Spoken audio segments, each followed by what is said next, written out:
tọ́lọ́ kàrà wá fẹ́ náà kókó mi ò gbé. òbí máa tiẹ̀ kí ló dé. wọ́n là bùrọ̀ mọ́ pé ọlọ́kadà sẹ́lẹ̀ ìlú àgbà lẹ́wọ̀n ọlọ́kadà. Dídí àsìkò yìí ní gbogbo ibi tẹ́ bá ti láǹfààní láti máa gbọ́ mi tó bá fẹ́ dàbí everybody ó gbọ́dọ̀ máa ronú bí everybody. Mẹ́yẹ tó sun mí ẹ̀sìn mi làánú mo tún ṣe mo ṣe gbárùgbàrù mo tún wá padà wẹ́ tó wálẹ̀ fún mi lówó. dáfún ọsẹ. fi mí lọ́rùn sílẹ̀ òbí máa tiẹ̀ kí ló dé. fi mí lọ́rùn sílẹ̀ kí ló dé tó òbí máa tiẹ̀ ni. pa náà wo lẹsẹ nípa ńlá àgùn ṣùgbọ́n ṣé tọ́lọ́ ń bára kálukú ni ó ṣe. tọ́ ọ bá fi lé ní courage láti bí wa wàhálà àwa náà wà courage láti fún ọ. ìyẹn pàtì jù mọ́ra nù.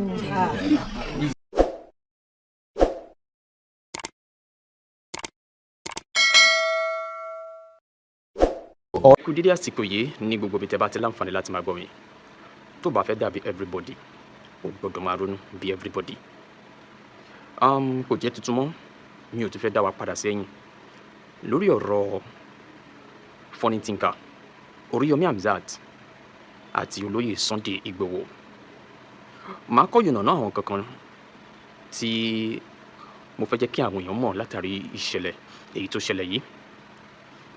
Lákọ̀ọ́kọ́ sọ̀rọ̀sọ̀rọ̀ kò mọ bí yóò ṣe máa kó ẹnu ara rẹ̀ ní ìjánu nítorí ẹyin lóhùn tó bá ti jábọ́ báyìí kò tún ní ṣe kó mọ́. Àwọn èèyàn kan wọ́n ti sọ̀rọ̀ wọ́n ti fi gba àyè wọ́n ti fi di ẹni ìgbéga láwùjọ.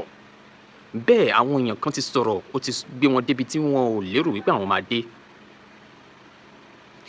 Lákọ̀ọ́kọ́ gbogbo àwọn sọ̀rọ̀sọ̀rọ̀ àní sì sọ ọ̀rọ̀ èyí tá a máa sọ tá a gbé wa dé ọgbà ẹ̀wọ̀n tá a gbé wa dé ọgbà àtúnṣe àní sọ ọ̀rọ̀ tá a máa sọ tí ayé àfi kọ̀yìn sí wa àní sọ. Funny thinker nǹkan àkọ́kọ́ tí ó bá fínra tí òun fúnra lára rẹ̀ ò mọ̀ ni wípé ẹnu ẹ̀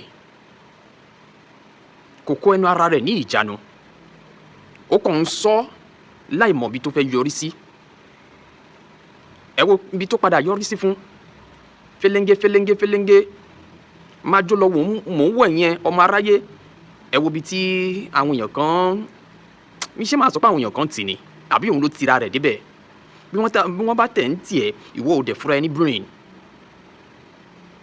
Ó wá di ẹni tí ọ̀pọ̀ àwọn ènìyàn ń fi ṣe yẹ̀yẹ́ ó wá di ẹni tí ó wá di apárọ́ gbayì ní ojú àwọn ọmọ ènìyàn. Torí ẹ jẹ́ kí gbogbo àwọn sọ̀rọ̀sọ̀rọ̀ to whom it may concern ni mò ń sọ mi sọ pé gbogbo èèyàn irú àwọn èèyàn bíi Funny Thinker sì wà láwùjọ kí wọ́n ṣọ́ ara wọn. Babaládò náà you too are involved. Àìlè kó ara rẹ̀ ní ìjánu òun ló gbé ẹ débi tí wọ́n ti ń fa ẹ̀ lọ́tún fa ẹ̀ lọ́sì nígbà tó sọ̀rọ̀ sí gómìnà ìpínlẹ̀ Ògùn nígbà tó tún wá jáde tó tún sọ̀rọ̀ sólóyè Sunday Igboho ó wá di ẹni tó ń túbá tó ń bẹ̀rẹ̀ bẹ́bẹ̀ tó tún kó àwọn mọ̀lẹ́bí ìyá ẹ̀ wọ́n á kó wọn síta bí ọmọ ọjọ́ mẹ́jọ. Ẹyin lóhun o tó bá ti jábọ̀ kò tún ṣe kó mọ gbogbo ènìyàn sọ̀rọ̀sọ̀rọ̀ kó máa ṣọ́ra fún àwọn èèyàn tí wọ́n mọ̀ ọ̀rọ̀ gbọ́. Ọ̀rọ̀ kéré dẹni tó bá lè kan á dì kan ẹni tí òbúrin jẹ́ kò ní kọ́ bó lórin ṣe kọ́. I stand to be corrected. Tó bá dẹ̀ fẹ́ dàbí everybody ò gbọ́dọ̀ ronú bí everybody. Nǹkan àkọ́kọ́ nìyẹn.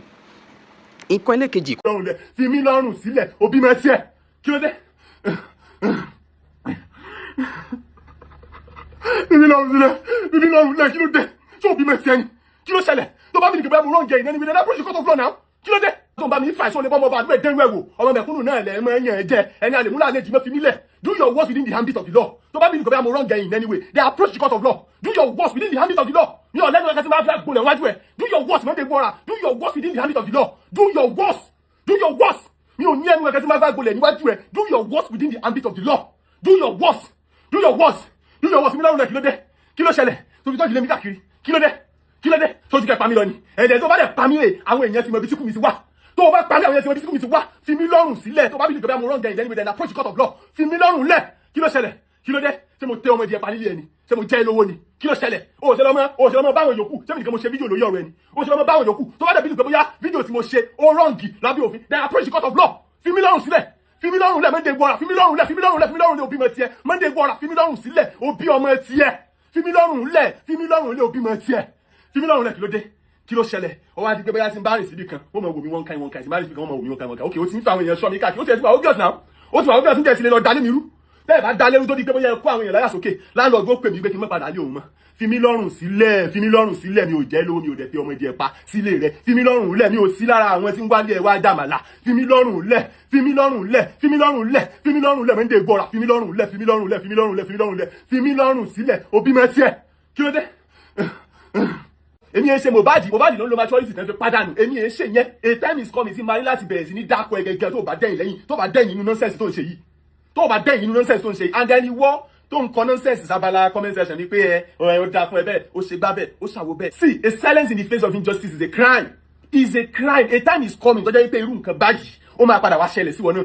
Yeah, because mo ń pariwo sí a time is coming tí irú nǹkan báyìí máa padà wá ṣẹlẹ̀ because oppression ò kì í dákẹ́. sí àṣegbé o àṣepamọ́ ló wà ohun tó a bá ṣe lónìí ọ̀rọ̀ ìtàn ní bódòlà ààyè ìgbà kan ní Funny Thinker yìí láti ọ̀dọ̀ àwọn àti àbíbá ẹ̀rí bó ṣe fi ojú olóore wọn gúngi tí àwọn èèyàn dẹ̀ padà ṣe kíni tí wọ́n jẹ́ kó mọ̀ síbẹ̀síbẹ̀ kàkà kó sàn lára ọmọ ìyá àjẹ́ rẹ̀ níṣẹ́ ló fi gbogbo ọmọ bí obìnrin lẹ́yìn yẹn títí àwọn àti àbíbá àǹkó tí gbogbo ẹ̀ lọ ó tún láyàláyà ó tún sọ̀rọ̀ sí Másòyìnbó ọ̀gbẹ́ni Ọlálékan lórí wípé wọn gbé sígbà kan tàmẹ̀dò báwọn yìí ò bá tẹ̀ fún ẹ lẹ́sìn àwọn orí kan wà wọn ò ṣe é yàn jẹ wọn ò ṣe cheat àti bẹ́ẹ̀ ló yẹ kó ti máa take caution about what you do what you say síbẹ̀síbẹ̀ kí ló padà yọrí sí ó ṣe dé ọ̀dọ̀ Oríyọmí Hamzat ẹni tó ṣe é lórí ó fún ẹ nílẹ̀ ó fún ẹ ní owó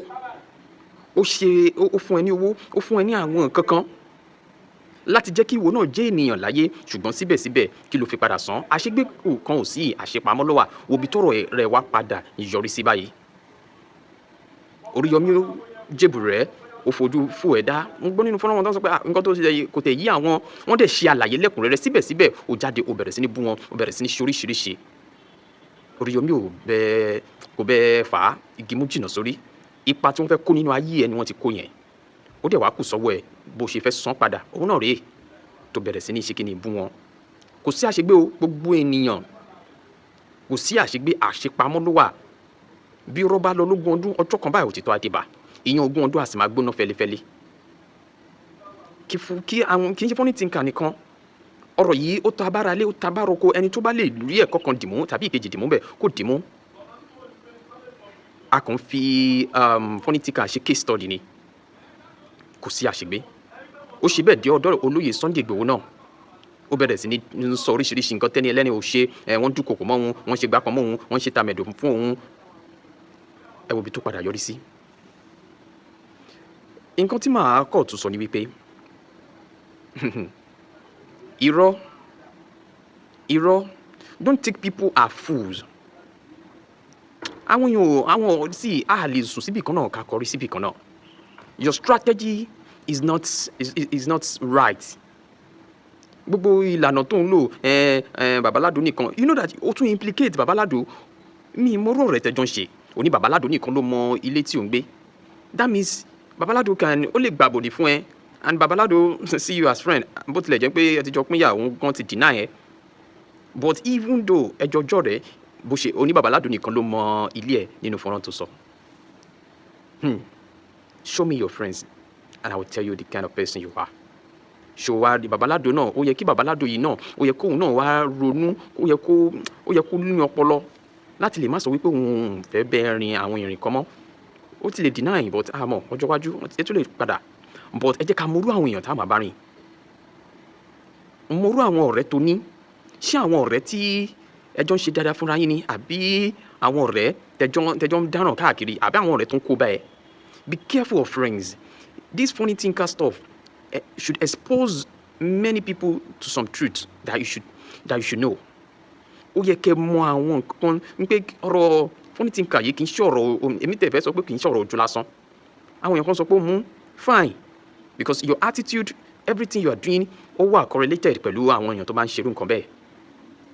Ẹ má gbàgbé a kàn jẹ́ ọ̀rọ̀ Funny Thinker lẹ́nu ni. Ẹ jẹ́ kí gbogbo ẹ̀kọ́ tó dìrọ̀ mọ́ ẹ jẹ́ kó máa bá wa gbé. Ẹ jẹ́ kí gbogbo àwọn ọ̀dọ́ ẹ wo ẹsẹ̀ ti yọ bí àṣà kélébé kó forí gbá lókù báyìí. Àwọn nǹkan wọ̀nyí mo fẹ́ jẹ́ kí a dì í mú. So many things attached, so many lessons attached to this funny thinker issue. Gbogbo àwọn èèyàn máa jó lọ mò ń wọ̀ yẹn. Àwọn dà wọ́n á máa tiẹ̀ gbọ̀ngbọ̀ngbọ̀n tó bá tẹ̀ ń tiẹ̀ ṣé kó máa tirẹ̀ ó wá lọ ń fi ra rẹ̀ wé ọ̀rẹ́ mi só èmi náà fẹ́ sọ ló máa ń jẹ́ kí ẹ̀dá ṣe ìgbọ̀nsẹ̀ sára. Òun fi ra rẹ̀ wé VDM very dark man, òun fi ra rẹ̀ wé Ọmọyẹlé Sowore. Ṣé o mọ ibi táwọn yẹn ti rìn dé ni? Ṣé o mọ irúfẹ́ ìgbésẹ̀ táwọn yẹn ń gbé láti dé ibi tí wọ́n dé lónìí? Ṣé ìwọ náà lè rìnrìn àwọn ìrìn àjò yẹn? Ó wá di ẹni tí ń jẹ́ pé wọ́n gbogbo aráyé all eyes on you, ẹ̀sìn yẹn wá pọ̀. Ó wá jáde òun gbọ́nà ẹ̀bùrú láti máa tọrọ owó lọ́wọ́ àwọn ènìyàn. Ó máa ṣe o. Ẹni a wí fún ọba jọ gbọ́, ẹni a sọ̀rọ̀ fún ọba jọ gbà. Àbọ̀rọ̀ là ń sọ fún ọmọlúàbí tó bá dénú ẹ̀ á dòdìndín. It's better you trace it back. It's better kó o fi àǹfààní yìí gba gbogbo àwọn nǹkan tó lè wá nípasẹ̀ nǹkan tó ti fà lé ara rẹ lórí kó dẹ̀ ṣe àtúnṣe. Kò ní burú títí kó má kọ ẹnìkan mọ́ ni ẹni tó má kù mọ́ ni ní àmọ́. Funny thinker and to whom it may concern, àwọn ẹ̀kọ́ pọ̀ lára ìṣẹ̀lẹ̀ yìí tí mo dẹ̀ fẹ́ jẹ́ kí àwọn ènìyàn kẹ́dìmọ́ ṣóríṣórí ìyẹn ní kẹ́ dáwọ́ dúró kakọ̀ mọ́rú oore tá a máa ṣe fún àwọn èèyàn ni. Ẹ̀yin ọ̀dọ́ ẹ mọ̀rú àwọn èèyàn tẹ́ ẹ máa bá rìn gbogbo sọ̀rọ̀sọ̀rọ̀ mo lè sọ eléyìí mo lè sọ tọ̀hún ṣọ́ra o nítorí àwọn èèyàn kan ní etí inú tí wọ́n mọ ọ̀rọ̀ gbọ́ dáadáa. A ní sọ̀rọ̀ sọ gbogbo nǹkan tó dìrọ̀ mọ́ ẹ jẹ́ ká dì mú. Tó bá fẹ́ dàbí everybody o gbọ́dọ̀ máa ronú bí everybody. Èmi kàn wá ní kí wọ́n yànnàná àwọn kan wọ̀nyí torí pé ọ̀rọ̀ yìí ó ti di tọ́nà fúnká. It's not trendy but ẹ jẹ́ ká look beyond the trendy stuff. Ẹ jẹ́ ká wo àwọn ẹ̀kọ́ tó attach sí àwọn kan wọ̀nyí. Àwọn èèyàn kan sọ̀rọ̀ wọn jáde wọn kí mi lẹ́yìn nípa ti àwọn nǹkan tí ó dìrọ̀ mọ́ ọ̀rọ̀ Funny Thinker, Oríyọmí Hamzat, Sunday Igboho, Mason Oyinbo, àwọn àti Àbíbá tí ẹni yìí ti la ọ̀dọ̀ wọn kọjá ṣùgbọ́n kí ló fi padà sún fún wọn. Ẹ jẹ́ ká gbọ́ ọ̀rọ̀ tí àwọn ènìyàn sọ. Bóyá ẹ̀yin náà á rí nǹkan tàbí ìkejì dìmọ́ lórí ọ̀rọ̀ tó wà lẹ́yìn. Ẹ má kọ̀ gbọ́ lásán o because àwọn nǹkan tó dìrọ̀ mọ́ ìṣẹ̀lẹ̀ yìí kì í ṣe nǹkan tá lè fi ojú fò dá. Ìrànlọ́wọ́ tẹ́ bá dẹ̀ lè sọ fún Funny Thinker àwọn èèyàn kan sọ pé ẹni tó bá ràn lọ́wọ́ ọmọ àlè ní Yorùbá ni. Ẹ wo ìrànlọ́wọ́ pọ̀ tán lè ṣe fún wọn upstairs morally, physically, spiritually. Ṣé ẹ rí i pé bọ̀bọ̀ yìí ó nídìí kí wọ́n mójútó ọ̀rọ̀ rẹ̀.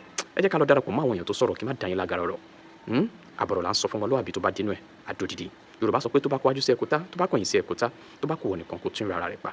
Ẹ jẹ́ darapọ̀ mọ́ àwọn ènìyàn tó bá jẹ́ ìgbà àkọ́kọ́ tí ń rè ẹ má gbàgbé láti comment kẹ́ like kẹ́ share. Ọ̀rọ̀ tó wà lẹ́yìn is beyond the trending issue only. Ó yá ẹ jẹ́ ká lọ darapọ̀ mọ́. Àbúrò yín tó dáná gbé online ẹ jẹ́ introduce ẹ̀ sí new life. Kó mọ̀ gbé báàgì kí ayé wá yóò jẹ̀ mọ́ rí tẹ́lẹ̀tẹ́lẹ̀ yóò mọ́ rí jẹ́mbẹ̀. Ẹ̀gbọ́n mo yìí torí ṣe é ṣe Àbẹ̀sọ̀ ẹ̀gbọ́n. Ọlọ́run tí ń bá bá pàdé pẹ̀lú báàgì new life máa recognize yẹ. Má tiẹ̀ pìtì ẹ̀. Màá dúró fún un, màá gbọ́n tó fẹ́ sọ, màá kàn ní ẹ lọ ọ̀rẹ́ wa onílàbí ọ̀rẹ́ gún. Actually, me interest nínú gbé káàkiri, me interest in it. I didn't like it, but màá wọnú àpò mi bẹ́ẹ̀ mo lè rí 200. 200 kéré sí. Màá wá fún 200 ti pọ̀ jù kò deserve 200. Màá fún 200. Wọ́n ṣe nà ní ẹ fún. Because àmọ́ bí tó mọ wa náà lè dé inú ayé. Ẹ̀yin ọ̀dọ́, àríkọ́gbọ́n kan nù o. Ẹ̀yin ọ̀dọ́ wọn ní yíyọ̀ lẹ́sẹ̀ ọ̀dọ́ yọ̀ wàláhì wọn parọ́. Ẹsẹ̀ lè ti yọ̀ kọ́ mọ̀ forí gbálẹ̀ lókù wáyé. Wọ́n lo agbárí fáwọn. Wọ́n lo ebi ń pa ni o. Kúlẹ̀ fẹ́ kọ́ lọ wá ike àwọn Haúsá. Asalamu alaikum. Bàbí àlá. Àṣírí ẹ̀ àbò. Bàbí àlá. Onírànlá kò bá. Bàbí àlá. Onírànlá dàbá. Ó ṣe la bí Mọ́sánà. ìhùdù. Onírànlá dàbá.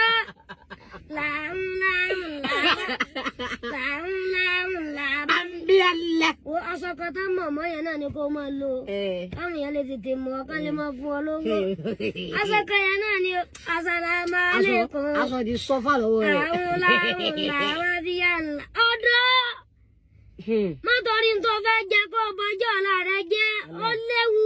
Big lesson ni o. Àwọn sọ ti wá. Big lesson. Ẹ̀kọ́ rẹ̀. Tọ́lọ́kadà wá fẹ́ náà kókó omi ògbé. Kò yé mi fún. Ó là bùrọ̀ mọ́ pé ọlọ́kadà ṣé lè dúró à ń gbà lẹ́wọ̀ ọlọ́kadà. Tí máa sọ fún mi pé wà á rówó ńkọ́. òun kó bá òun kó ẹ fowó sí. bàtà ni kókó tí ó bá aṣọ lọ mi ń kọ lókèsàn mo ti lọ látàrọ mo ní bísíǹnẹ̀sì tó bá rí báyìí ṣe. ọmọ lówó. fún mi lówó kò sí wàhálà. má sunkún má sunkún. fún mi lówó. ní location. tí mo lọ látàrọ. jáfọ lówó. ẹ tún fún mi.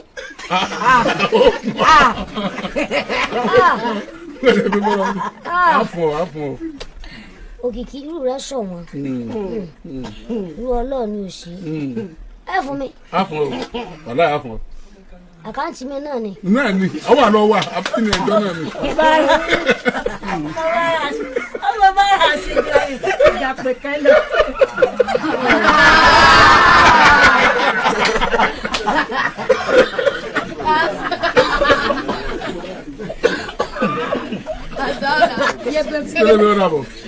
má sunkún mọ́. ń dùn mí ni. pé kiri. tí mo ṣe ṣe sí yín tó a tún bá fún mi lówó. èmi ò fún ọ. nǹkan ò ní ṣe yín. àmín. ẹ tún fún mi lówó. màá ní màá fún ọ àbí kí ló dé ṣé wò ní gbà ni. ń gbà ọtí máa gbà mo tún lè ṣe bí mo ṣe ṣe lọ́la o. kò sí wàhálà iṣẹ́ tọ́lọ́ rẹ̀ wọnú tó wá sí láyé nù kò sí wàhálà. Ọlọ́run wọ́n sọ fún wa pé àkàbọ̀là lẹ́gùn. ẹ̀wọ̀n bàtà gún ìwọ náà béèrè tọ́jà fún ọ ìwọ náà béèrè tó gùn ìwọ náà bá bí wà á sọ fún ọ. àkàbọ̀là lẹ́gùn o mẹ́yẹ tó sú mi ẹ ṣe mí láàánú mo tún ṣe mo ṣe gbárùgbàrù mo tún wá padà wá tún wá lẹ̀ fún mi lówó. bá fún ọ sẹ́ẹ̀. ẹ wo pé mo ti gbowó káàkiri lọ́wọ́ àwọn tó ń dà lù yẹn. gbọ́ ẹ pé iṣẹ́ tó lọ́rùn wọ̀ ni wọ́n ṣe ìgbà tá a rí pé owó àwọn tí ń dà lùrù wọn tà yí ẹ ṣe o ò lè sọ tó fowó tí wọ́n ṣe dáadáa ló fi tiwa ṣe. owó tó ń fún yẹn náà akàn náà ni àmọ́ bí tá a náà ṣe. ẹ kàn mọ́ náà ni bàbá fowó tiwa dá sọrú ọtọ bá fa sọya máa la ìwọ lọ́wọ́ àwọn òwò àwa ò lè sí wòho. àwa máa jẹ bisikíìtì àtomi lẹ́ẹ̀mẹwàá ní láì. tẹ́lẹ̀ dáa lẹ́jọ́ wa jẹ láyé tí ẹ̀ ní. ẹ ṣe. Skelebe ní ìfẹ́ sọ pé ọmọkọ́mọ ni o. ẹ ti sọ́bà náà. ìfẹ́ sọ bẹ́ẹ̀ á fún ọ lówó. ẹ ṣe o. àìṣe dàrú sàkíyèsí pàrọ̀ náà wúwo ní ẹsẹ̀ pàrọ̀ láàgùn. ṣùgbọ́n ṣé tọ́lọ́ ń bára kálukú ni ó ṣe. tọ́ ọ bá fi lé ní kọ́rẹ́jì láti bí wa wàhálà àwa náà wà kọ́rẹ́jì láti fún ọ. ìyẹn pàtì jù mọ́ra nù.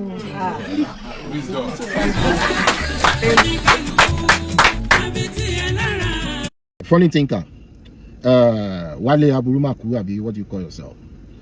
First and foremost, as learned as you claim you are, tó bá jẹ́ pé lóòótọ́ ni àwọn èèyàn kan ń dúnkokò àbí tí wọ́n ń wá ẹ kiri gẹ́gẹ́ bó ṣe sọ, tó bá jẹ́ pé lóòótọ́ ni, to me, police station ní first place tó yẹ kó kọ́kọ́ lọ kó ń ṣorí social media. You coming online telling people pé àwọn kan ń wá ẹ kiri by so doing wọ́n ní kó kúrò lé, to me, I can say it to your face, pé òun parọ́ ni. If not, mú evidence wá fún wa kárí. Because why? Tó bá jẹ́ pé lóòótọ́ ni wọ́n ń wá ẹ kiri gẹ́gẹ́ bó ṣe sọ, ó ní wá sórí social media máa tọrọ owó pé ó fẹ́ lọ gba ilé mi. Ṣé ilé mi tó fẹ́ gbà yẹn wọn ò lè wá ẹ wá síbẹ̀? No. Ilé mi tó fẹ́ lọ gbà yẹn ẹgbẹ́ Aso Rock ní àbọ̀run ni. Tó bá pé lóòótọ́ náà ń wá ẹ, kò síbi tó wà tán ò ní wá ẹ dé. Ṣùgbọ́n kí náà ń wá ẹ fún? Funny thinker. Yorùbá ní ẹni awí fún ọbàjọ́ gbọ́ ẹni afọ̀ fún ọbàjọ́ gbà. Mo ti sọ rí nígbà kan rí, ìwà àti bàbá Ládò. Tó bá ní nǹkan tó ń dìbà progress yẹn, tó bá ní nǹkan tó jẹ́ hindrance fún progress ẹ̀yin méjèèjì, ẹnu yín ni. You guys talk too much. Èyí Aládò náà nígbà tí fídíò of recent tó ṣe fídíò tó ń bú gọ́vnà Ogun State tó ń ṣépè fún ni mo lọ kọ́mẹ́ǹtì síbẹ̀ pé wọ́n yín lè bú àgbà ṣe ló mú mi bú. Same thing sí ìwọ náà, ìwọ funny thinker, you talk too much. You talk then too much. Then to me bí ìgbà tó jẹ́ pé ṣe lòun fi agídí tipátipá ló fi ń wá fame because ọ̀rọ̀ míì tí ò kàn ẹ́ lọ́wọ́ kàn ẹ́ lẹ́sẹ̀ wà á kọ́ gbèrú wà á nítorí o mọ̀rọ̀ sọ torí ọ̀rọ̀ dá ṣáká lẹ́nu ẹ my dear brother, yet you are nothing. ìbọn ló bọ́ síta tó ń tọrọ owó ilé ló bọ́ síta ló ń tọrọ owó ilé táwọn èèyàn rà ẹ̀ kán gbà ẹ̀ my dear brother, ó rẹ níbẹ̀ sọ̀rọ̀ mo dẹ̀ wòye gbogbo kò sẹ́ni tó ti ràn lọ́wọ́ rí tó padà bú wọn tó padà sọ̀rọ̀ sí. Ṣé torí Yomi Amsat ní ká sọ ni ìwọ tó wá tọrọ ilé ń sìn mo rántí pé gbà yẹn wo ni Oríyọmí Amsat fún ẹ ní ṣé lé ló fún ẹ ní àbó fún ẹ lẹ̀ bọ́ kí ló fi ṣe ẹnu ẹ̀yìn náà ló fi dàbẹ̀rú bàbá Kọ́lá Olóòtú wọ́n ṣe interview fún Ìgbòho nígbà tó máa jáde ṣe ló mú wọn bú Maso Òyìnbó ẹni ẹlẹ́ni tó ṣe program ẹ̀ ó ṣáà ní dandan torí kò pẹ́ ó níye fídíò tó ṣe tó fi bú aládùn náà tẹjọ́ pé ráyín lọ́rẹ̀ẹ́ tó jẹ́ pé ẹgbẹ́ ẹyẹlẹyẹ ń tọ̀ yín òun náà àìmọye ìgbà ló ti bú so ṣerú ẹ̀ sì ló wá ń jáde síta ló ń tọrọ owó ilé mo rí fídíò ẹ̀ kan náà tó sọ pé tó ní VDM wọlé ìṣòwò rẹ o àwọn bàbá tí wọ́n gbẹ́kẹ̀lé ń sìn nìyẹn ṣerú VDM àrí fídíò ẹ̀ ń sìn pé òun tọrọ owó ilé rò pé VDM àfi associate rẹ̀ pẹ̀lú rú ẹ̀ tí Blessing CEO ló sì wà lóyìn jàrọ̀ ẹ̀ràn ìtàyè tí mo bó ṣe máa bọ́nú ẹ̀ ìwọ náà tún bẹ̀rẹ̀ títí ọgbọ́n sórí làwọn mú lámbà lẹ́ òní wọ́n lé ẹgbún kiri wọ́n fẹ́ pa ẹ́ bàìsódùn yìí ó yọ fẹ́ lọ gba lé mi káwọn èèyàn wá ràn ẹ́ lọ́wọ́ kan dáwó fún ẹ o tí mọ̀ nǹkan tó ń ṣe ẹ àgbálẹ̀ mi kàn máa fún ẹ tí o bá fẹ́ ní lọ síwájú alákọ̀ọ́kọ́ wà kọ́kọ́ ṣe kí ni wà kọ́ṣọ́ ẹnu ẹ tó jẹ́ pé òun ló ń ṣàkóbá fún ẹ you talk too much tó o bá ti caution my dear brother sorry lọ́rọ̀ ẹ gbogbo àwọn tó yẹ kó ṣe lórí gbogbo àwọn tó yẹ kó ṣe láǹfààní gbogbo pátá ló ti mú sẹ́nu ló ti bú èmi mọ̀ pé kò tó ṣẹ o lè padà jáde fẹ́mi náà but èmi àbọ̀rọ̀ làǹsọ fọmọlúwàbí ni tèmi tó bá dénú ẹ̀kọ́ ó dóni ndí èmi ò bẹ́ẹ̀ jáun but mò ń láti wá ṣí ẹ létí mo wá ṣí ẹ níyè ni pé kò ṣọ́ ọ ṣe kò dẹ̀ máa rọra sọ̀rọ̀ lọ́kọ́ bọ́ ṣe ń sọ̀rọ̀ lóòótọ́ ọ̀rọ̀ dá lẹ́nu ẹ o dẹ̀ gbé èdè o dẹ̀ lè sọ̀rọ̀ dáadáa ṣùgbọ́n lọ́ fi làákàyè kun ọ̀rọ̀ mi ò ní pọ̀ tó bá dijọ́ mi o màá tún wá o Túndé Fìtílà lèmi jẹ́ o ó dàbọ̀ ire o. Advice mi fún Funny Thinker brother mi no justice in Nigeria there is no justice in Nigeria tí wọ́n gangan dẹ̀ mọ̀ ẹni tí ṣẹ̀kú bá pa àpagbé ni o ní Nigeria o wọ́n lè tìrẹ̀ kú èèyàn mọ́ nìkan at the end of the day ọmọ Nigeria ó dákẹ́ o gbogbo eré tó bá lè sá sẹ́mi òfin ní bọ́ sọ́wọ́ ọ̀tá ọmọ ìyá mi dákun sá o justice for Mohbad wọ́n yí ọdún tá a ti ń pariwo ẹ̀ kò sí nǹkan kan tó fi dárọ̀ yìí o má fẹ̀mí ẹlẹ́fọ́ tayọ o àtọ́ òní yú ẹ o alákọ̀ọ́kọ́ nìyẹn ẹlẹ́ẹ̀kejì níbi tó fojú sí ọ̀nà ẹ̀ lè má gbàgbé o kéèsì ara o níbi tó fojú sí yẹn tó fókọ́sì yẹn ó lè má rí bẹ́ẹ̀ o kéèsì ara o ẹlẹ́ẹ̀kẹta wọ́n ní kọ̀ ẹ̀kọ́ gẹ́dẹ̀ wo kòkó yé tán kó digi burúkú kí lẹ́sìn Oríyọmí Hamzat wo iye ọjọ́ tó tún fẹnu tàbùkù máa yẹn nígbà tó dẹ̀ sí kankan lọ́wọ́ ẹ̀ máa yìí ló sọ èdè yẹn níjọ́ tó lọ tó fẹ́ rá máa yìí ló gbé ẹ dìde padà ìwọ gangan ló sọ fún wa kí ni máa yẹn wá ṣe tó fi wá di pé gbogbo anything tó bá ṣe báyìí ó máa useless ó máa fẹnu tàbùkù ẹ̀ ni ó kùn díẹ̀ o wọ́n ní ìwọ̀n nìyẹn ń gbóná mọ́ láì ṣọ̀ka o pẹ̀lẹ́pẹ̀lẹ́ ó tọwọ́ ẹ̀ o sórí táyà bá fẹ́ dìde láyé gbogbo ẹni bá wà láàrin yẹn kọ́lẹ̀ yẹn sọ̀dọ̀ takó bá lè dìde o ọgbọ́n láyé gbà ọ gbogbo oríṣi kan ló ṣe é ṣẹ ìwọ gbọ́ngàn dẹ̀ mọ̀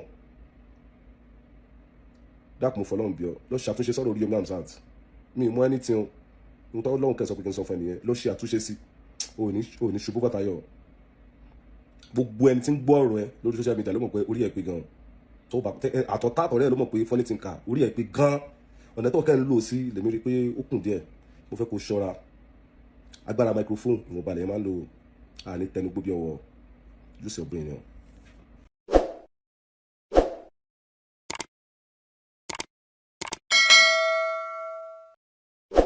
ọ̀tẹ̀ ló ń jẹ́ ló ń pè ọ́ kò sẹ́ni tí ò lórúkọ tiẹ̀ àti wípé ọmọ kì í gọ̀ títí sẹ́ẹ̀ kó gbàgbé orúkọ ara rẹ̀ ààfin tèmi ò nílò ìdánimọ̀ lọ́jà tó bá dọ́jà báyìí wọ́n á mọ̀ bó dọ́jà ni èmi tí ń tòótọ́ Samuel Owóyẹmí fẹ́lẹ́fẹ́lẹ́ láyé lórúkọ mi fẹ́lẹ́ ní gbogbo èèyàn mọ̀ mí sí èmi náà kọ́ Ọlọ́run ọba òkè ló fún mi ṣe ní gbogbo ìgbà.